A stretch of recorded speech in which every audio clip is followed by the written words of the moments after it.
The Indian express आज का articles देखते हैं। बहुत ही खूबसूरत आर्टिकल्स है। As a teacher I feel alarm. शिक्षक के रूप में मैं एक संकट महसूस करता हूँ। आई फील अलार्म का मतलब क्या होता है? संकट महसूस करना, चेतावनी, संकटग्रस्त होता है। मतलब ये आखिर ये लाइन लिखा क्यों गया है, ये आपको एक ब्रीफ इंट्रोडक्शन देने के बाद आपको समझ में आ जाएगा। आज का जो मॉडर्न जो ज़माना है, हम जानते हैं कि आज जो पढ़ाने का जो ज़्यादातर क्रेज़ जो प्लेटफॉर्म है, ऑनलाइन प्लेटफॉर्म आ गया है। ऑनलाइन प्लेटफॉर्म की वजह से क्या हो रहा है कि अब जो जितने भी मतलब क्लास जो होते हैं, तो उसमें क्या होता है, वीडियो को अब रिकॉर्ड कर लिया जाता है। तो जब वीडियो को रिकॉर्ड कर लिया जाता है तो उनके कुछ क्लिप को क्या किया जाता है, वायरल कर दिया जाता है। शिक्षक पर ये बहुत सारे ऐसा चीज़ आरोप लगाया जाता है कि हाँ, आपको ये बात बोलना ही नहीं चाहिए था, आप ये बात कैसे बोल सकते हैं। और उसी क्लिप के आधार पर कितने केस के ऊपर, कितने ऐसे टीचर हैं जिनके ऊपर केस भी हो जाता है। हमने बीते दिनों में देखा था, डॉक्टर विकास सर के साथ भी ऐसा ही हुआ था, विकास देवी कीर्ति के सर के साथ, कि वो भी उनके कोई एक रामायण से संबंधित कोई लाइन जो बोले थे, उसको लेकर लोगों के अंदर सेंटिमेंट्स, जो भावनाएं जो होती थी, आहत हो गई थी। उसके पीछे हमने देखा था खान सर के साथ भी कुछ ऐसा ही देखने को मिला था। इस आर्टिकल्स में भी एक ऐसे शिक्षक के बारे में बताया गया है जो सिम्बायोसिस कॉलेज के है, और इन्होंने क्या किया था, कुछ मतलब हिंदू कल्चर को लेकर कुछ क्लास में बोला था, जिसकी वजह से क्या हुआ कि कॉलेज से इनको रेस्ट्रिकेट कर दिया गया, निष्कासित कर दिया गया। और इनका नाम क्या है, अशोक सोपान है। तो वहीं ये आर्टिकल्स लिखा हुआ है कि आखिर जब शिक्षक के पास आज़ादी ही नहीं रहेगा बोलने के लिए, तो फिर ये काम कैसे चलेगा। अगर कोई व्यक्ति का, जैसे यहाँ पे देखिए क्या लिखा हुआ है, थोड़ा सा इसको समझते हैं। If we become overly cautious और वरी दैट स्टूडेंट, अगर हम हद से ज़्यादा इस बात को लेकर कॉशियस हो जाए, उत्सुक हो जाए, एक तरह से चिंतित हो जाए कि a student is recording the lecture, जो विद्यार्थी जो है, एक विद्यार्थी जो है उस लेक्चर को रिकॉर्डिंग कर रहा है जो कोई शिक्षक क्लास में पढ़ा रहा है, तो how can we teach Marx, Gandhi, Ambedkar, Iqbal and Premchand. तो हम कैसे मार्क्स के बारे में पढ़ा सकते हैं, गांधी के बारे में बताएंगे, अंबेडकर के, इकबाल के, प्रेमचंद के। क्योंकि हम जानते हैं कि जब हम मार्क्स की थ्योरी को बताएंगे तो गांधी का थ्योरी अलग हो जाता है, मार्क्स का थ्योरी अलग है, अंबेडकर का थ्योरी कुछ अलग है। मार्क्स कहता है कि लोगों में वर्ग संघर्ष का सिद्धांत होगा, दुनिया के मजदूर एक होकेंगे और अपनी सत्ता को पाने के लिए लड़ेंगे, हिंसा करेंगे। जबकि गांधी ये कहते हैं कि नहीं, हिंसा बिल्कुल जायज़ नहीं है, नॉन वायलेंस का हमें फॉलो करना है। तो जब हम मार्क्स, जब कोई टीचर मार्क्स के बारे में पढ़ाएगा, तो जो गांधीयन जो व्यक्ति है वो तो कहेगा कि देखो ये तो बच्चों को भड़का रहा है। अब वो बीच का क्लिप काट लेगा, वो तो जानता नहीं है कि हाँ, टीचर जो है मार्क्स का थ्योरी पढ़ा रहा है। तो वही चीज़ है कि जब ऐसा चीज़ अगर होगा तो शिक्षक के पास आज़ादी कहाँ रह जाएगा कि वो पूरी खुल के अपनी बातों को अब विद्यार्थियों के समक्ष क्या कर सके, पेश कर सके। और डिटेल से समझते हैं इस आर्टिकल्स को। अभिजीत पाठक जी है जो इस आर्टिकल्स को लिखे हैं, पहले ये जेएनयू में प्रोफेसर भी रह चुके हैं। The primary reason I could celebrate the vocation of teaching. Primary reason का मतलब क्या होता है, मुख्य कारण। मुख्य कारण यह था कि I could celebrate the vocation of teaching, यानी शिक्षक मतलब टीचिंग करने का जो मेरा पेशा जो था, वोकेशन जो था, मैं इसका इंजॉय कर सका for more than 3 decades. 3 decades, एक डिकेट्स में 10 साल होता है, यानी पिछले 30 सालों तक मैंने शिक्षण क्षेत्र में अपना जो पेशा था उसको मैंने इंजॉय किया। ठीक है। Was the vibrancy of the dialogic classroom. इसका रीज़न यही था कि ये डायलॉजिक क्लासरूम था। डायलॉजिक क्लासरूम का मतलब होता है जहाँ पे बातचीत हो सके, शिक्षक और टीचर में, टीचर और स्टूडेंट में क्या हो सके, एक बातचीत, समन्वय स्थापित हो सके। तो इस चीज़ को मैंने पिछले 30 सालों तक क्या किया, इंजॉय किया। एक ऐसा क्लासरूम, देखिए क्लासरूम किसके लिए यूज हुआ है, कैसा क्लासरूम है, स्पेस जिसमें जगह है, इनरिच्ड बाय अ नुएंस्ड कॉन्वर्सेशन, जहाँ पे कॉन्वर्सेशन करने के लिए बारीकी, नुएंस का मतलब क्या होता है, बारीकी, यानी बारीकी पूर्वक यहाँ पे कॉन्वर्सेशन किया जाता था। Reflection on multiple ways of seeing, है कि नहीं। मल्टीपल वेज ऑफ सीइंग का मतलब होता है, मतलब कई तरह के दृष्टिकोण, यानी हर एक व्यक्ति का अलग अलग दृष्टिकोण होता है। तो मल्टीपल मतलब सीइंग पर, यानी मतलब अनेकों दृष्टिकोण पर हम लोग क्या करते थे, मतलब प्रकाश डालते थे। द आर्ट ऑफ लिसनिंग, जहाँ पर सुनने की कला थी। और the willingness to expand one's mental intellectuals horizon, और यहाँ ये जो था विस्तार करने के, एक्सपेंड का मतलब क्या होता है, विस्तार करने के लिए, हर व्यक्ति को अपने मेंटल और इंटेलिजेंस और इंटेलेक्चुअल्स बुद्धि को विस्तार करने के लिए क्या था, एक तरह से कह सकते हैं एक्सपेंड था, एक स्पेस था। यानी यहाँ तक क्या कहा जा रहा है कि the primary reason I could celebrate the vocation of teaching, है कि नहीं, शिक्षण को मतलब टीचिंग प्रोफेशन को इंजॉय करने का सबसे मुख्य वजह यह था कि ये जो क्लासरूम जो था ना सभी के लिए स्पेस देता था। ये कह रहे हैं, अभिजीत पाठक कह रहे हैं कि पिछले 30 साल तक मैं रहा, तो उस समय में मुझे कोई दिक्कत नहीं था, 30 साल तक तो मैं एंजॉय किया। हुआ ये क्योंकि उस समय में ज़्यादा मतलब रिकॉर्डिंग या ऑनलाइन एजुकेशन का दौर था ही नहीं, तो इस चीज़ से वो क्या हो गया, बच गए। लेखक ये कह रहे हैं कि मैं इन सब चीज़ों से क्या हो गया, बच गया। My students often disagreed with me, मेरे जो विद्यार्थी हैं प्रायः मुझसे क्या होते हैं, डिसएग्री हो जाते हैं। डिसएग्री का मतलब क्या होता है, बातों को नहीं मानना है कि नहीं। And in their own ways interpreted my philosophical location, मेरे जो स्टूडेंट हैं मेरी बातों से डिसएग्री कर जाते हैं। एंड और इन देयर ओन वेज, और उनके ही दृष्टिकोण की अगर बात किया जाए तो वो मेरे फिलोसफिकल लोकेशन को वो अपना इंटरप्रेटेड कर लेते हैं। जैसे मान लीजिए मैं अगर कोई बात बोलता हूँ तो मैं कुछ बोल रहा हूँ और सामने वाला कुछ ये समझ रहा है। जैसे उदाहरण के तौर पे, for instance some Marxist students would say that I am a Gandhian, Marxist कोई व्यक्ति जो होगा वो कहेगा कि मैं एक गांधीयन हूँ। जैसे एक और है कि सपोज कीजिए कि कोई व्यक्ति मार्क्सिस्ट है, वो मार्क्स के सिद्धांत को फॉलो कर रहा है, और मार्क्सिस्ट व्यक्ति क्या कहेगा, अभिजीत पाठक जो शिक्षक है, कोई शिक्षक को क्या बोलेगा कि ये आप तो गांधीयन है कि नहीं। And some Ambedkarites students would remind of me of my caste, और जो व्यक्ति अम्बेडकर को मानने वाले हैं वो मुझे कास्ट की बात करेंगे। And why as they would think, और ये ऐसा क्यों सोचेंगे, I can not understand the gravity of the caste question in Indian politics, है कि नहीं। मैं ये नहीं सोच सकता हूँ, आई कैन नॉट अंडरस्टैंड, मैं ये नहीं समझता हूँ कि जो एक जातिवाद की जो एक मतलब धुरी है भारतीय समाज में, यानी भारतीय राजनीति में, और उसके क्या भारतीय राजनीति और यहाँ के समाज में, मैं इस चीज़ को मैं समझ ही नहीं पाता हूँ, है कि नहीं। नॉट स्लोली, यहाँ तक कि नहीं, नॉट स्लोली का मतलब केवल ये भी नहीं, that I would also be seen as someone inclined to the new left school of thought because of my reference to Theodor Adorno, Herbert Marcuse and Erich Hormann। यहाँ से देखते हैं, I would also be seen, मुझे इस तरह से भी देखा जाता है कि कुछ लोग ये भी कहते हैं कि मैं अपने ही विचारों का एक नया, न्यू लेफ्ट का मतलब एक नए विचारों का प्रतिपादन करने वाला हूँ। और जो मेरा विचारों में जो मतलब एक तरह से झलकता है, वो किसका विचार झलकता है, इरिच फॉर्मन, हॉर्बर्ट मार्क्यूस और एडोर्नो का, है कि नहीं। ये सब मतलब समझ सकते हैं वेस्टर्न के जो भी मतलब ये दार्शनिक जो मतलब फिलोसफर है, उन्हीं की बात बोल रहा है कि कुछ लोग बोलता है कि हाँ मुझे इनका ही मतलब मेरे ऊपर क्या है, एक तरह से झलक है। हाउएवर डिस्पाइट दिस डिफरेंसेस और डिसएग्रीमेंट, हालांकि इतने सारे मतलब विभिन्नताओं के बावजूद भी या मतलब असहमतियों के बावजूद भी, देयर वाज नो एनिमोसिटी, या किसी भी प्रकार का एनिमोसिटी नहीं है। एनिमोसिटी का मतलब क्या होता है, द्वेष, शत्रुता, दुश्मनी, है कि नहीं। कोई मतलब मैं इसको एक दुश्मनी के रूप में मैं देखता ही नहीं हूँ। आफ्टर क्लास, क्लास खत्म होने के बाद, we could sit together in the university canteen and enjoy our cups of tea, लेकिन क्लास खत्म होने के बाद वी कुड सिट टुगेदर, हम लोग साथ बैठ सकते थे यूनिवर्सिटी में, कैंटीन में, और इंजॉय कर सकते थे कॉफ़ी, मतलब कॉफ़ी के साथ हम लोग क्या कर सकते थे, इंजॉय कर सकते थे। There was no police complain, किसी प्रकार का कोई पुलिस कंप्लेन नहीं था। नो एफआईआर, कोई एफआईआर नहीं था। नो वायरल वीडियो, किसी प्रकार का कोई वायरल वीडियो नहीं था। इन द अदर वर्ड्स, दूसरे शब्दों में कहे, there was some sanctity in the teacher student relationship, उस समय जो था शिक्षक और विद्यार्थियों के बीच में पवित्रता थी। सैंक्टिटी का मतलब क्या होता है, पवित्रता, एक तरह से कह सकते हैं लिमिटेशन होना, कि हाँ एक तरह से मतलब दोनों के बीच में क्या होता है, एक तरह से बॉन्डिंग होना है, पवित्रता थी। बट आज वो पवित्रता देखने को मिलती नहीं है। देयर वाज म्यूचुअल ट्रस्ट, हम दोनों के बीच में एक आपसी सहबंध था। And the classroom was not a site of surveillance, और हमारा जो क्लासरूम था एक कोई सर्विलेंस का काम नहीं था। इससे नहीं कि उसमें सीसीटीवी लगा दिया गया है कि टीचर क्या कर रहा है, स्टूडेंट क्या कर रहा है, टीचर बोल क्या रहा है, पढ़ा क्या रहा है, इस प्रकार का कोई सर्विलेंस नहीं था। हम लोग इस चीज़ों से क्या थे, बिल्कुल मुक्त थे।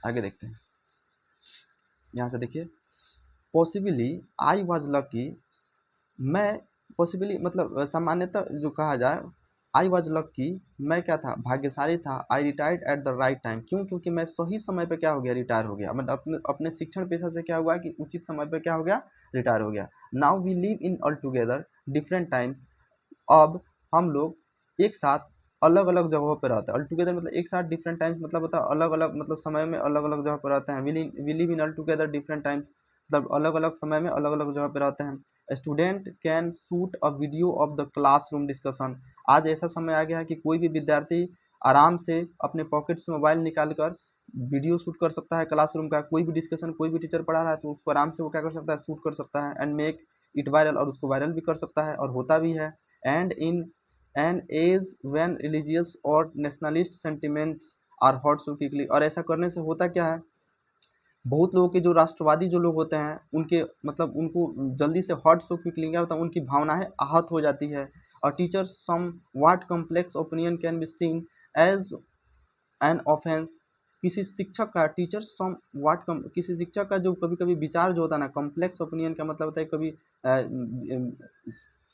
विश्लेषणात्मक जो विचार होता है, कैन बी सीन उसको देखा जाता है एक अपराध के रूप में भी देखा जाने लगता है। An F I R can be filed, यहाँ तक कि उनके ऊपर FIR भी दर्ज करा दिया जाता है। And he she can be arrest, और उसको अरेस्ट भी कर लिया जा सकता है। थिंक ऑफ वाट, इसके बारे में सोचिए, ही हैपेंड इन पुणे, कि ऐसा जो चीज़ होता है, think of what was happened in Pune, कि पुणे की एक घटना बताया जा रहा है कि पुणे में क्या हुआ था। The police arrested a teacher of symbiosis college of arts and commerce on charges of hurting religious sentiment, यानी पुलिस ने क्या किया है, एक ऐसे शिक्षक को मतलब गिरफ्तार कर लिया है। वो शिक्षक कहाँ के हैं, सिम्बायोसिस कॉलेज ऑफ आर्ट्स के हैं एंड कॉमर्स के, एक कॉलेज है, इसी कॉलेज के जो शिक्षक है, पुणे की बात है, यहाँ पे इनको क्या किया गया है, अरेस्ट कर लिया गया है। और इनके ऊपर चार्ज का मतलब क्या होता है, आरोप लगाना।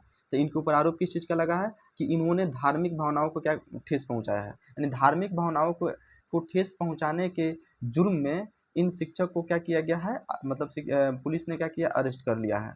एंड द कॉलेज और सस्पेंड हिम और making allege objections objectionable mark remarks about Hindi deities in a class, देखिए। और यहाँ तक कि कॉलेज ने क्या किया, इस शिक्षक को सस्पेंड कर दिया, अपने कॉलेज से क्या किया, सस्पेंड कर दिया, और बोला कि तुमने क्या किया है कि जो हिंदू देवी देवताओं की जो मूर्ति होती है, चाहे वो जो हिंदू जो कल्चर है, हिंदू जो मूर्तियां हैं उनके ऊपर तुमने क्या किया, रिमार्क्स किया है, तुमने उस पर क्या किया, तंज कसा है, जिसके आरोप में तुमको हम क्या कर रहे हैं, क्लास से तुमको बहिष्कार कर देते हैं। आगे देखिए, एक सेकंड, मुझे थोड़ा सा आगे पढ़ना पड़ेगा, मैंने यहाँ तक पढ़ा दिया है, यहाँ तक देखिए। अशोक सोपान और हिंदी टीचर, ये शिक्षक कौन है जिनकी बात हम लोग कर रहे हैं, जो पुणे में जिनको गिरफ्तार किया गया है, अशोक सोपान नाम है, जो कि एक हिंदी शिक्षक है। Was communicating with the student of class 12, और ये किस क्लास के विद्यार्थियों को पढ़ा रहे थे, 12 क्लास के विद्यार्थियों को पढ़ा रहे थे। The purported video shot by student, और ये जो वीडियो जो वायरल हुआ है, ये जो है एक मतलब स्टूडेंट ने क्या किया, इसको शॉट कर लिया, इसको वीडियो बना लिया, went viral on social media, और इसको सोशल मीडिया पर डाल दिया। It showed that it showed the teacher drawing parallel between Hindu deities and Islam and Christianity, ये जो क्या दिखाया था कि जो शिक्षक जो था एक पैरेलल दिखा, पैरेलल का मतलब क्या होता है, समानांतर, यानी किसी चीज़ को समानांतर चलना, यानी जो जो शिक्षक जो पढ़ा रहे थे, यानी अशोक सोपान जो क्लास ले रहे थे, वो उसमें हिंदू जो देवी देवताओं की जो मूर्ति होती है और इस्लाम और क्रिश्चियनिटी के बीच में एक पैरेलल ड्राइंग खींच रहे थे कि तीनों में क्या समानताएं हो सकती है, तीनों एक दूसरे से कैसे जुड़े हो सकते हैं। He was trying to convey the message of that God is one, वो कोशिश कर रहे थे ये बताने के लिए कि ईश्वर क्या है, एक ही है, ईश्वर की सत्ता कितनी है, एक ही है।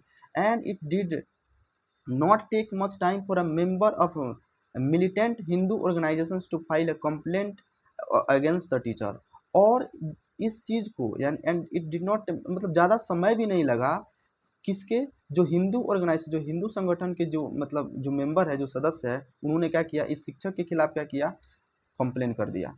The Pune police charge him under IPC section 295 ए, पुणे की पुलिस ने क्या किया है, IPC section, Indian penal code जो होता है 295A के तहत उनको क्या किया है, गिरफ्तार, शिक्षक को क्या किया, गिरफ्तार कर लिया गया है।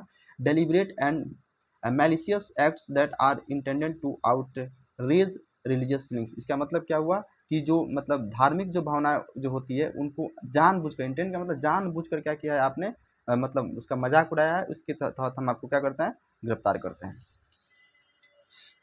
एज अ टीचर, शिक्षक के रूप में आई फील अलार्म, मैं खुद को क्या एक संकटग्रस्त महसूस करता हूँ, मतलब खतरा महसूस करता हूँ। An incident of this kind shows how we are destroying the spirit of learning, ठीक है। An incident of this kind, इस प्रकार की जो घटना है, शोज दिखाता है, क्या दिखाता है, हाउ वी आर डिस्ट्रॉइंग, कि हम लोग कैसे बर्बाद कर रहे हैं द स्पिरिट ऑफ लर्निंग, यानी सीखने की जो आत्मा है, सीखने की जो एक तरीका है, उसको हम कैसे बर्बाद कर रहे हैं। And unlearning through questions, counter questions, dialogues, conversation and differences. और हम लोग क्या कर रहे हैं, अनलर्निंग थ्रू, अनलर्निंग का मतलब, लर्न का मतलब होता है सीखना, अनलर्न का मतलब होता है ना सीखे हुए भी हम वहाँ पे सवाल पूछते हैं, काउंटर क्वेश्चन पूछते हैं। जो व्हाट्सएप यूनिवर्सिटी कह सकते हैं, व्हाट्सएप यूनिवर्सिटी में क्या होता है, लोग अब बच्चा कभी इतिहास की क्लास कभी किया ही नहीं है, व्हाट्सएप पे एक दो वीडियो देख लिया, उससे सीख लिया और जाकर बोल रहा है कि काउंटर क्वेश्चन कर रहा है, ये हुआ था तो ये हुआ था, तो ऐसे तो वैसे, तो वही चीज़ ये बता रहा है कि हाँ, कि हम सीखने की जो एक सही तो जो तरीका था, हम उसको क्या कर रहे हैं, बर्बाद कर रहे हैं। We are destroying what sustains a classroom, हम उस चीज़ को बर्बाद कर रहे हैं जो कि क्लासरूम में जो होना चाहिए, उस चीज़ को ही बर्बाद कर दे रहे हैं। The efficiency of mutual trust, और क्लासरूम में क्या होना चाहिए, एक म्यूचुअल ट्रस्ट की भावना होना चाहिए, आपसी जो विश्वास जो है उसका भावना होना चाहिए। And we are destroying the spirit of studentship, और जो विद्यार्थी की जो मतलब गुण जो होता है ना, उसकी जो आत्मा जो है, उसकी जो एक जो स्पिरिट है, उसको हम बर्बाद कर रहे हैं। थिंक ऑफ दिस क्लास 12, उस क्लास के बच्चों के बारे में सोचिए जिसको अशोक सोपान जी पढ़ा रहे थे, 12वीं क्लास के बच्चे थे, student of symbiosis college of arts. ये किस कॉलेज के बच्चे थे, सिम्बायोसिस कॉलेज ऑफ आर्ट्स के बच्चे थे and commerce. They are young, ये बच्चे जवान थे, ये जवान है बच्चे। They have just begun to see the world, इन्होंने अभी ही अपने दुनिया को देखना शुरू किया है। It is the time to remain curious, it is the time to remain curious, ये ऐसा समय होता है कि बच्चों के अंदर ज़्यादा क्यूरियसिटी होता है, उत्सुकता ज़्यादा होती है। कीप देयर आइज ओपन, अपने आँख को खुले रखना होता है। रीड ग्रेट बुक्स, महान किताबों को पढ़ना चाहिए होता है। See beyond the limited realms of the caste and religious identity, है कि नहीं, मतलब जातिवाद और धर्म से परे, मतलब बियॉन्ड देखना पड़ता है, देखना चाहिए इन लोगों को। एक्सपेंड देयर होरिजॉन्स, अपने चीज़ों, अपने हॉरिजॉन्स को क्या करना चाहिए, विस्तार करना चाहिए। And find multiple ways of looking at life culture and society, और पता लगाना चाहिए कि जो हमारा जो जीवन है, जीवन को जो देखने का जो तरीका होना चाहिए वो मल्टीपल होना चाहिए। जीवन के देखने का तरीका क्या है, multiple.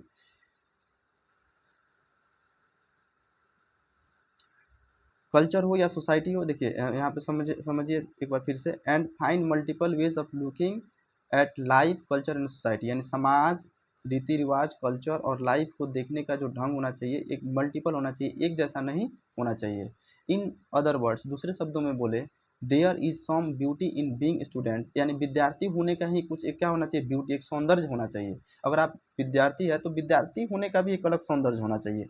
It is ability to reflect questions, imagine and live with difference and plurality of world wise. अगर आप विद्यार्थी है तो आपके अंदर इस प्रकार का एबिलिटी होना चाहिए, योग्यता होना चाहिए कि आपके अंदर रिफ्लेक्शन की भावना, रिफ्लेक्शन का मतलब क्या होता है, परावर्तन, यानी जो होता है एक आपका एक छाप पड़ना चाहिए, सवाल, आप सवाल कर सके, सोच सके, इमेजिन कर सके, एंड लिव विथ डिफरेंस, और विभिन्न प्रकार की जो जीवन है, जो समाज है, उसमें क्या कर सके, आप रह सके। एंड प्लुरलिटी बोला है, जो दुनिया को देखने का जो दृष्टिकोण है, एक ना होकर बहुत ज़्यादा क्या होना चाहिए, प्लुरलिटी में होना चाहिए, बहुत ज़्यादा होना चाहिए, विभिन्न दृष्टिकोण जिसको कह सकते हैं। However when signing news anchors of toxic television, अब बात करते हैं कि होता क्या है कि जैसे आजकल क्या है, न्यूज़ है, टॉक्सिक टेलीविज़न है, यानी ऐसा टेलीविज़न है जिसमें ऐसा-ऐसा खबर दिखाया जाता है कि जिसमें सिर्फ़ समझिए हिंदू मुस्लिम करेगा, लड़ाई झगड़ा का बात करेगा, जो मेन मुद्दा है एजुकेशन का जो मुद्दा है वो उस पे बात नहीं करेगा लोग, खाली हिंदू मुस्लिम करेगा लोग। वही चीज़ है कि ये जो टॉक्सिक जो टेलीविज़न है, चैनल्स जो है, बिकम आवर एजुकेटर्स, यही हमारा क्या बन गया है, एजुकेटर्स बन गया है। बच्चे जो अपना नॉलेज शिक्षक से ना लेकर किससे ले रहे हैं, न्यूज़ से अपना शिक्षा ले रहे हैं। और यही एंकर जो होता है इनके अंदर गंदी गंदी चीज़ें, जो एक तरह से कह सकते हैं सांप्रदायिकता की भावना क्या करते हैं, इसके अंदर डाल देते हैं। And the instantaneity of social media abhors critical thinking, और सोशल मीडिया की बात ही क्या करें, सोशल मीडिया क्या हो गया, जैसे फेसबुक हो गया, ट्विटर हो गया, इंस्टाग्राम हो गया, सोशल मीडिया है। यानी सोशल मीडिया की अगर हम बात करते हैं तो एबोर्स क्रिटिकल थिंकिंग, ये क्या करता है, एबोर्स करता है। एबोर्स का मतलब होता है घृणा करना, एबोर्स का मतलब क्या था, घृणा, यानी जो आपका एक क्रिटिकल जो थिंकिंग होता है, एक एक ऐसा मतलब आपको सोच देता है जो एक घृणास्पदक होता है। It is not easy to celebrate the spirit of studentship, अगर इतना चीज़ हो रहा है तो कोई भी विद्यार्थी अपने विद्यार्थी होने के स्पिरिट को कैसे सेलिब्रेट कर सकता है, तो कर ही नहीं पाएगा। Great ideas are replaced by the demagogues, loud rhetorics and nasty sloganeering displaces poetry, philosophy and social science. देखिए बहुत बड़ी सेंटेंस है, इसको अच्छे से समझते हैं तोड़ तोड़ के। महान विचार जो होते हैं ना, great ideas are replaced by the अब ये जो महान विचारों को किससे बदल दिया गया, रिप्लेस कर दिया। पहले जो महान विचार जो होते थे, हम कबीर से सीखते थे, गांधी से सीखते थे, मार्क्स से सीखते थे, तो ये जो महान किताबों को पढ़ के हम महान विचार सीखते थे। लेकिन अब इस जगह पे किताब हट गया है, शिक्षक हट गया है, शिक्षक का कोई वैल्यू नहीं है, किताब का कोई वैल्यू नहीं है, क्लासरूम का कोई वैल्यू नहीं रहा। अब ये जितने भी सारे चीज़ें ये रिप्लेस कर दिया गया, रिप्लेस का मतलब इसको बदल दिया गया है किससे, डेमोगस लाउड रिटोरिक। डेमोगस का मतलब होता है जो दुर्जनों को जो नेता होते हैं, जो प्रजानायक है, प्रजानायक हो गया। रेटोरिक वाक्पटुता, रेटोरिक का मतलब क्या होता है, वाक्पटुता, यानी जो लंबी लंबी भाषण देते हैं। नेस्टी स्लोगनिंग, स्लोगनिंग का मतलब क्या होता है, जो नारेबाजी किया जाता है। नेस्टी, नेस्टी में बहुत ही खराब नारेबाजी किया जाता है, ठीक है। अब इससे क्या किया गया, डिस्प्लेस कर दिया गया किस चीज़ से, पोइट्री से, फिलोसफी से एंड सोशल साइंस से।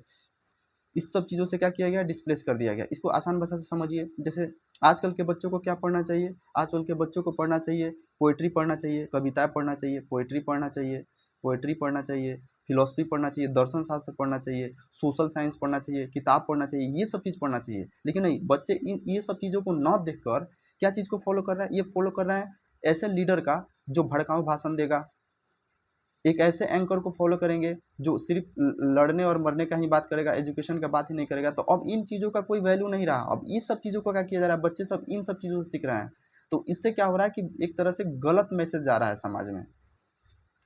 We are turning our students into a non reflexive crowd with herd mentality. हम अपने बच्चों को क्या चीज़ में बदल रहे हैं, वह एक हर्ड मेंटेलिटी। हर्ड का मतलब एक भेड़ चाल की जो मेंटेलिटी होता है ना, यहाँ कोई भेड़ चाल जैसे जो भेड़ चाल चल रहा है, जैसे जो मतलब जो सारा जो मतलब भीड़ जैसा सोच रहा है, उसी तरीके से हम अपने बच्चों को क्या कर रहा है, एक नॉन रिफ्लेक्सिव क्राउड विथ, मतलब एक समझिए कि एक ऐसे भीड़ चाल में बदल रहा है जो एक इसकी मेंटेलिटी ही एकदम भेड़ चाल वाला है। हर्ड मेंटेलिटी का मतलब कहते हैं भेड़ चाल की मेंटेलिटी में हम अपने बच्चों को ले जा रहे हैं। फर्दर मोर, इससे भी आगे, when the politics of hyper nationalism, जब भी अगर हम ऐसे हाइपर नेशनलिज्म का मतलब एकदम राष्ट्रवाद, एक दिखावटी राष्ट्रवाद की अगर बात करेंगे, अगर दिखावटी राष्ट्रवाद की राजनीति की बात करेंगे with the aggression of religious identity, इसमें क्या होता है, दिखावटी राष्ट्रवाद में क्या होता है, इसमें ज़्यादातर रिलीजियस की एग्रेशन होता है। सिर्फ रिलीजियस रिलीजियस का एग्रेशन करेगा लोग कि हाँ ये करेंगे वो करेंगे, नारेबाजी लगाएगा लोग, भले वो कभी किताब पढ़ा ही नहीं है, कभी किसी ने कभी रामायण की किताब नहीं पढ़ी है, चाहे किसी ने कभी कुरान भी नहीं पढ़ा हो, तो उस तरीके से क्या करेगा लोग, एक धर्म को लेकर एग्रेशन का रूप दिखाएगा लोग कि नहीं हमारा धर्म संकट में है। ये बहुत सारा चीज़ें देखने को मिलता है। Identity enter, religious identity enters our school, और ये जो चीज़ है हमारे विद्यालय में एंट्री कर जाता है, कॉलेज में चला जाता है, एंड यूनिवर्सिटी, एवरीथिंग चेंजेस। और जब जैसे ही ये सब चीज़ों में जाता है तो सब चीज़ें बदल जाती है। While principals and vice chancellors are expected to play the role of the protectors of the dominant nationalist discourse, the teachers are expected to be one dimensional। अब देखिए क्या हो रहा है, अब वाइल प्रिंसिपल, जो भी प्रिंसिपल है या वाइस चांसलर्स है, उससे क्या उम्मीद किया जाता है, एक्सपेक्टेड टू प्ले, उससे ये उम्मीद किया जा रहा है कि वो जो है डोमिनेंस नेशनलिस्ट के क्या बने, प्रोटेक्टर बने। यानी डोमिनेंस नेशनलिस्ट का मतलब क्या होता है, जो बहुसंख्यक है उनका क्या बने, ये प्रोटेक्टर्स बने। और टीचर से क्या उम्मीद किया जाएगा कि वो वन डायमेंशनल बने, डोसाइल कॉन्फर्मिस्ट बने। डोसाइल कॉन्फर्मिस्ट का मतलब क्या होता है, विनर्म। और कॉन्फर्मिस्ट का मतलब होता है लोगों की तरह, जैसे लोग जैसे व्यवहार कर रहा है, जैसे लोगों का जो एक चाल चलन है उसी तरीके से सोचे, कोई नया डायमेंशन देना ही नहीं है। आगे देखते हैं। The result is the absence of critical pedagogy and what prevails is an environment of fear। The result is the, ये इसका जो परिणाम है, ठीक है, इज द एब्सेंस ऑफ, ये किस चीज़ की कमी की वजह से हो रहा है, एक क्रिटिकल पेडागोजी। पेडागोजी का मतलब होता है शिक्षा शास्त्र। एक शिक्षा शास्त्र की जो की कमी की वजह से ये सब चीज़ देखने को मिल रहा है। एंड व्हाट प्रिवेल्स, और जो चीज़ प्रचलन में, प्रिवेल्स का मतलब कोई चीज़ जो प्रचलन में होता है उसको कहते हैं is an environment of fear. ये क्या है, environment of fear, suspicion and surveillance. अब यहाँ पे किस चीज़ का भय हो गया है, भय हो गया सस्पिशन का, सर्विलेंस का, कि हमारे ऊपर क्या किया जा रहा है, निगरानी किया जा रहा है। और जब भी किसी व्यक्ति पर निगरानी किया जाएगा तो कहीं ना कहीं उसके अंदर की जो एक स्वतंत्रता वाला विचार होगा, वो कोई भी चीज़ बोलने से पहले क्या करेगा, सोचेगा। The classroom is destroyed. अब क्लासरूम को क्या किया गया, एक तरह से बर्बाद कर दिया गया है। The grace in the teacher student relationship becomes a things of the past. जो एक टीचर स्टूडेंट का जो रिलेशनशिप होना चाहिए, अब क्या हो गया, एक तरह से एक वस्तु बन के रह गया, एक पास्ट की ही वस्तु बन के रह गया। अब वैसा चीज़ देखने को अच्छा से मिलता नहीं है। इमेजिन, कल्पना कीजिए, that as a teacher you are urging your students to decipher the meaning of Friedrich Nietzsche declarations. Imagine कीजिए कि अगर आप शिक्षक के रूप में किसी विद्यार्थी को ये पढ़ा रहे हैं कि ये बताओ, डिसाइफर का मतलब होता है मतलब निकालो, इसका मतलब बताओ कि जो फ्रेडरिक नीत्शे ने कहा था, फ्रेडरिक नीत्शे क्या है, एक तरह से फिलोसफर है, फ्रेडरिक नीत्शे ने कहा था कि गॉड इज डेड, कि ईश्वर मर चुका है। अब जैसे ही ये पढ़ाएगा God is dead, God is dead, कोई शिक्षक अगर बच्चे को पढ़ा रहा है कि ईश्वर मर चुका है, तो क्या प्रतिक्रिया होगी। Imagine you are persuading your students to reflect on Kabir Singh. और इस बात का भी कल्पना कीजिए कि अगर अपने विद्यार्थी को ये पढ़ा रहे हैं कबीर के बारे में। कबीर क्या है, जिससे कबीर क्या कहते हैं, I am neither in Kaaba nor in Kashi. ना मैं काबा में हूँ और ना ही काशी में हूँ। Neither I am in rights और सेरेमनीज, ना ही नहीं आप सुने नहीं है कबीर का एक सबसे बड़ा अच्छा दुआ है कि ना मैं काबा, ना मैं कैलाश, ना ही कबो कोनो देवान में, ना मैं मंदिर ना मैं मस्जिद, ना ही कोनो दीवाल में, खोजत तो तुरंत ही मिले पल भर की तलाश में, कहे कबीरा सुन भाई साधु अब सांसों की सांस में। तो उसी का क्या किया गया, इंग्लिश ट्रांसलेट किया गया है कि ना मैं काबा में हूँ, ना ही काशी में हूँ, ना ही मैं किसी राइट्स में हूँ। राइट्स का मतलब क्या होता है, जैसे कोई क्रियाक्रम वगैरह सब किया जाता है, पूजा पद्धति होता है उसमें हूँ, किसी प्रकार का उत्सव में भी नहीं। ठीक है, नॉर इन योगा, ना मैं योगा में हूँ, ना रिनाउंसिएशन, ना ही मैं त्याग में हूँ। ठीक है, ईश्वर का हूँ, अगर तुम मुझे हृदय से अगर खोजोगे तो मैं हर जगह हूँ। तो ये इसका स्टेटमेंट है, कबीरदास का स्टेटमेंट्स है। Imagine you are urging your students to understand the significance of Gandhi's prayers meetings in 1947। और इस बात का भी आप कल्पना कीजिए कि अगर आप अपने विद्यार्थी को ये चीज़ पढ़ा रहे हैं कि गांधी जी ने जो अपने प्रेयर, जो मतलब गांधी जी का जो प्रार्थना था 1947-48 में, उसके महत्व के बारे में अगर आप पढ़ा रहे हैं। इमेजिन यू आर सिंगिंग, अब ये भी कल्पना कीजिए कि अगर ये गीत गा रहे हैं कि ईश्वर अल्लाह तेरो नाम सबको सन्मति दे भगवान, तो हु नोज, कौन जानता है, NFIR could be filed against you, कि कौन आपके खिलाफ FIR फाइल कर दे। अगर मैं ये पढ़ाता हूँ नीचे का कि ये गॉड इज डेड, तब भी दिक्कत है। अगर मैं कबीर के बारे में पढ़ा रहा हूँ तब भी दिक्कत है, क्योंकि कबीर के मानने वाले तो खुश होंगे, लेकिन जो कबीर को नहीं मानता वो ना खुश होगा। जो एस्थेटिक है, जो आस्तिक है, वो मुझसे नाराज हो सकता है, तो कभी नास्तिक मुझसे नाराज हो सकता है। And your employer might not think twice before suspending expelling you. और जो उसने आपको नियुक्त किया है शिक्षक के पोस्ट पे, वहीं आपको एक दिन क्या करेगा, सस्पेंड कर देगा, बोलेगा कि नहीं आपने इस कथन को, स्टेटमेंट को कैसे बोल दिया।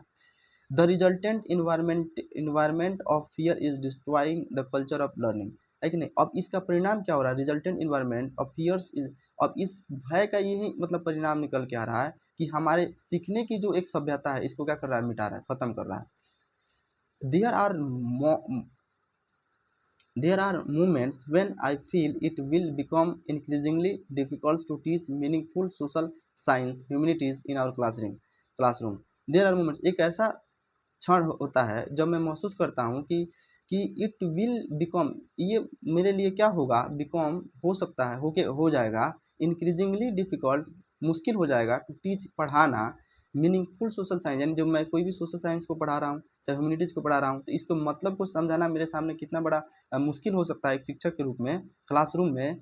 इफ़ एज अ टीचर, अगर शिक्षक के रूप में you become overly cautious before you utter a word, अगर आप पढ़ा रहे हैं, अगर क्लास में आपको हमेशा इस बात का ध्यान रखना है कि मुझे क्या बोलना है क्या नहीं बोलना है, हमेशा इस बात का डर है कि कहीं मेरे मुंह से ऐसा ना निकल जाए कि मेरे ऊपर FIR हो जाए।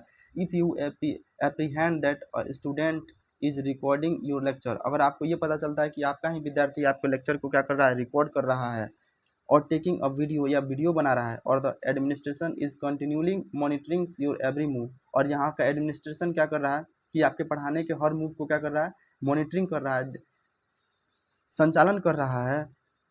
You इवर move continually monitoring you your every move. How can you teach marks, Gandhi, Ambedkar, Tagore, Iqbal, Mantu and Premchand freely. तो बताइए आप कैसे मार्क्स के बारे में, गांधी के बारे में, अंबेडकर, टैगोर, इकबाल, मंटू और प्रेमचंद के बारे में कैसे आप फ्रीली होकर पढ़ा पाइएगा, स्पॉन्टेनियसली और क्रिएटिवली पढ़ा पाइएगा। आपके अंदर तो हमेशा डर ही रहेगा, क्योंकि जब तक आपके अंदर डर है तब तक आप अच्छे से पढ़ा ही नहीं पाइएगा। And when classroom die democracy dies, और जब क्लासरूम मरता है तो समझिए कि डेमोक्रेसी की क्या होती है, हनन होती है। यानी बहुत अच्छा लाइन है, ये क्लासरूम का मरना डेमोक्रेसी का मरना है। The large teaching community realize, क्या जो टीचिंग कम्युनिटी जो है, बड़े जो टीचिंग कम्युनिटी जो है, what has happened to Ashok Sopan, जो अशोक सोपान के साथ हुआ है, कैन हैपन टू एनीबडी, वो किसी के साथ भी हो सकता है। In any other college university, किसी भी कॉलेज में हो सकता है, किसी भी यूनिवर्सिटी में हो सकता है। विल दे स्टैंड अप, क्या वो खड़ा हो पाएंगे। रेज देयर वॉइस, क्या अपनी आवाज़ को बुलंद कर पाएंगे। And critique the all prevailing decadence, तो क्या एंड क्रिटिक, क्रिटिक का मतलब क्या होता है, आलोचना। क्रिटिक का मतलब होता है आलोचना। ऑल प्रीवेडिंग, प्रीवेडिंग का मतलब होता है, प्रीवेडिंग का मतलब होता है एक तरह से प्रचलन में होना, और डिकेडेंस का मतलब होता है पतन। तो जो मतलब एक आलोचनात्मक जो पतन जो देखने को मिलता है। और will they rename silent and play it safe, तो क्या इस मामले में वो शांत रहना पसंद करेंगे, या इसको एक सेफ सेफ ही निकल जाएंगे। सेफ का मतलब होता है कि चलो हम, कौन जाए उस तरीके की चीज़ों को बोलने की हाँ मुझे छोड़ो, इस सब चीज़ को उससे मुझे कोई लेना देना नहीं है। तो ये आज का जो आर्टिकल रहा है, as a teacher I feel alarm. तो इसका अगर समरी करेंगे तो क्या आपको समरी में निकल के आता है कि ये जो आर्टिकल्स जो है, अशोक सोपान एक टीचर है, ठीक है, ये मतलब सिमेट्रिक कॉलेज के टीचर है, ठीक है। और इन्होंने क्या किया, एक ऐसा कमेंट कर दिया जिसकी वजह से इनके कॉलेज से क्या किया गया, निकाल दिया गया। और इनका कमेंट जो था ना, एक धार्मिक मुद्दे पर लेकर कमेंट इन्होंने कर दिया था, जिसकी वजह से इनको क्या किया गया, निकाल दिया गया। तो वहीं जो मतलब लेखक जो है अभिजीत पाठक जी है, ये बताने की कोशिश कर रहे हैं कि अगर ऐसा, अगर टीचर के एक को अगर हमेशा सर्विलेंस किया जाएगा, हमेशा उनके ऊपर निगरानी रखा जाएगा, वीडियो लेक्चर वगैरह सब किया जाएगा, तो इससे क्या होगा कि जो भी चीज़ है मतलब वो खुल के तो बोल नहीं पाएगा। आज एक टीचर के ऊपर एफआईआर हुआ है, कल किसी और टीचर के ऊपर एफआईआर हो सकता है। तो कैसे कोई भी व्यक्ति मार्क्स, गांधी, अम्बेडकर, इकबाल, प्रेमचंद, या बड़े बड़े जो विचारक हैं उनके बारे में पढ़ा पाएगा क्लासरूम में। तो यही सब चीज़ है as a teacher I feel alarm जो था। आशा करता हूँ कि आप लोग को अच्छा लगा होगा। आप लोग को बहुत बहुत धन्यवाद देखने के लिए। Thank you so much.